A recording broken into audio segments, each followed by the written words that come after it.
Hormonal imbalance గురించి తీసుకుంటే కామన్గా మనం అనుకుంటాం 30+ తర్వాత కామన్గానే ఆడవారిలో హార్మోన్స్ ఇంబ్యాలెన్స్ అవుతాయని.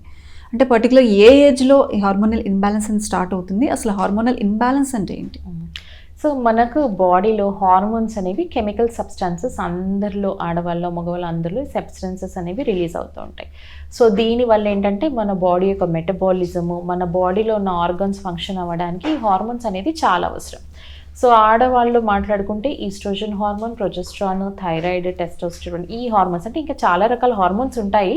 సో ఇవి బేసిక్ మన బాడీ యొక్క రెగ్యులరైజేషన్, మెయింటైనింగ్ ఫంక్షనింగ్కి ఇవి చాలా అవసరం.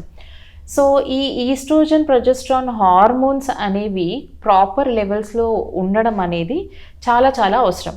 ఎందుకంటే మనకు ఆడవాళ్ళు చూస్తుంటాం మెన్స్ట్రువల్ సైకిల్స్, రెగ్యులర్గా పీరియడ్స్ రావాలి అంటే ఈస్ట్రోజన్, ప్రొజెస్ట్రాన్ హార్మోన్ అనేది బ్యాలెన్స్లో ఉండాలి.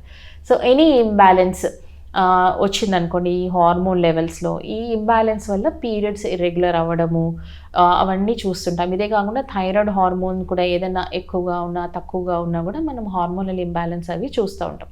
సో ఈ హార్మోనల్ ఇంబ్యాలెన్సెస్ అనేవి any age group it can come. Pubertal age గ్రూప్లో రావచ్చు, రిప్రొడక్టివ్ ఏజ్ గ్రూప్లో రావచ్చు, మెనోపాజల్ ఏజ్ గ్రూప్లో కూడా రావచ్చు.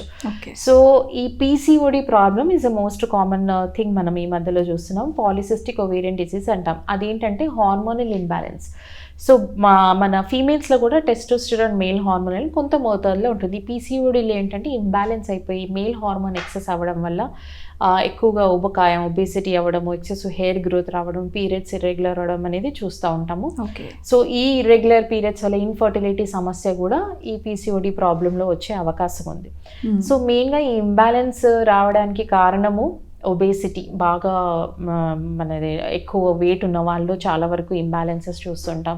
అదే కాకుండా న్యూట్రిషన్ సరిగా లేని వాళ్ళు, డైట్ హ్యాబిట్స్ సరిగా లేని వాళ్ళు, సెడెంటరీ లైఫ్ ఉన్న వాళ్ళు కూడా మనం ఎక్కువ మోతాదులో ఈ ఇంబ్యాలెన్సెస్ చూస్తుంటాం. అదే కాకుండా ఆల్కహాల్, స్మోకింగ్ అలాంటి అలవాటు ఉన్న వాళ్ళకు కూడా ఈ హార్మోనల్ ఇంబ్యాలెన్సెస్ వచ్చే ఛాన్స్ ఉంటాయి. సో మెనోపాజల్ దశలో కూడా మనం మాట్లాడుకున్న ఈస్ట్రోజన్ హార్మోన్ డెఫిషియన్సీ అది వస్తుంది. సో అప్పుడు కూడా అది ఒక రకమైన న్యాచురల్ ఇంబ్యాలెన్స్. ఈ హార్మోన్స్ తగ్గడం వల్ల చాలా రకాల మార్పులు రావడం అనేది జరుగుతూ ఉంటుంది.